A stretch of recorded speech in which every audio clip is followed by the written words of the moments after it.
Hello friends, Assalamualaikum. আমি নুসরাত জাহান নিচ্ছি। তো আজকে আমি তোমাদের সাথে শেয়ার করবো how to use change case in Microsoft Word Bangla. অর্থাৎ আজকে আমি তোমাদের শিখাবো কীভাবে আমরা মাইক্রোসফট ওয়ার্ডের মধ্যে চেঞ্জ কেস ব্যবহার করতে পারি। তো কাজটা করার জন্য এটা আমরা মিনিমাইজ করলাম, করার পরে এখন কাজটা করার জন্য আমাদের চেঞ্জ কেসের কাজটা করার জন্য আমি ধরো আমাদের কতটুক লেখা সিলেক্ট করলাম, করার পরে এই যে এখান থেকে বিষয়টা এই যে আমাদের মাউস বাটন রাখলে চেঞ্জ কেস, আমরা এখানে ক্লিক করি। ক্লিক করার পর আমাদের দেওয়া আছে কি সেন্টেন্স কেস।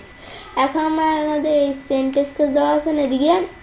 এখন আমরা আমাদের কি করব, এই সেন্টেন্স কেস কিন্তু আমরা অলরেডি দেওয়া থাকে।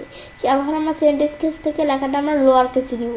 আমি যদি লোয়ার কেস দেই তাহলে লেখাটা আমাদের লোয়ার কেস দিলে কি হবে, আমাদের এই লেখার যতগুলা আমাদের ওয়ার্ড আছে, মানে এখানে সবগুলা ওয়ার্ড কি হবে, আমাদের স্মল লেটার হয়ে যাবে, ছোট হাতের হয়ে যাবে। আর আমাদের যদি আপার কেস দেই, এই যে আপার কেস দিলে এখানে আমি যদি আপার কেস দেই তাহলে প্রত্যেক লেখাগুলো আমাদের কিন্তু বড় হাতের হয়ে গেছে, মানে প্রত্যেকটা লেখা, মানে আমাদের প্রত্যেকটা ওয়ার্ড কিন্তু আমাদের বড় হাতের হয়ে গেছে। এই যে হসপিটালের HOSP, মানে প্রত্যেকটা লেটার আমাদের বড় হাতের হয়ে গেছে। এটা আমরা চাইলে করতে পারি আপার কেস দিয়ে। আর ক্যাপিটালাইজ ইচ ওয়ার্ড, মানে এটা দিলে কি হবে, আমাদের প্রত্যেকটা ওয়ার্ডের প্রথম অক্ষর বড় হাতে হবে। তো এখন আমরা এটা দিলে এই যে প্রত্যেকটা ওয়ার্ডের প্রথম অক্ষর বড় হাতে।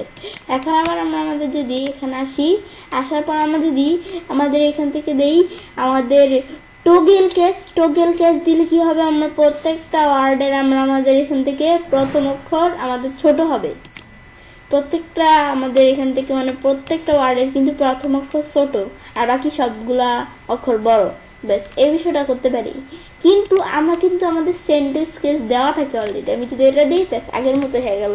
এখন আমরা চাইলে সবগুলা লেখাকে কিন্তু আমার শর্টকাট কির মাধ্যমে চেঞ্জ করতে পারি। কিভাবে, আমি কিবোর্ড থেকে শিফট চাপ দিয়ে আমাদের ফাংশন কি থেকে F3 চাপ দেই, শিফট F3 চাপ দিলে কিন্তু এই যে আপার কেস হয়ে গেছে সবগুলা পরে আবার এটা দেই লোয়ার কেস, এটা দেই মানে প্রথম অক্ষর বড় হাতের।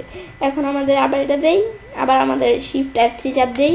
এখন আমরা আবার এরকম এই যে মানে আমাদের বিষয়গুলো আমরা চাইলে কি করতে পারি, চেঞ্জ করতে পারি বিষয়গুলো।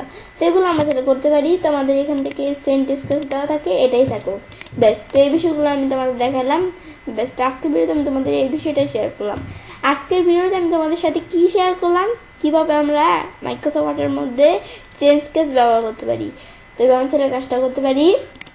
এবার আমরা খুব সহজে মাইক্রোসফট ওয়ার্ডের মধ্যে চেঞ্জ কেস ব্যবহার করতে পারি। ফ্রেন্ডস, আমার আজকের ভিডিও যদি তোমাদের ভালো লেগে থাকে তাহলে আমার চ্যানেলটি সাবস্ক্রাইব, লাইক, কমেন্ট এবং সবার সাথে শেয়ার করবে।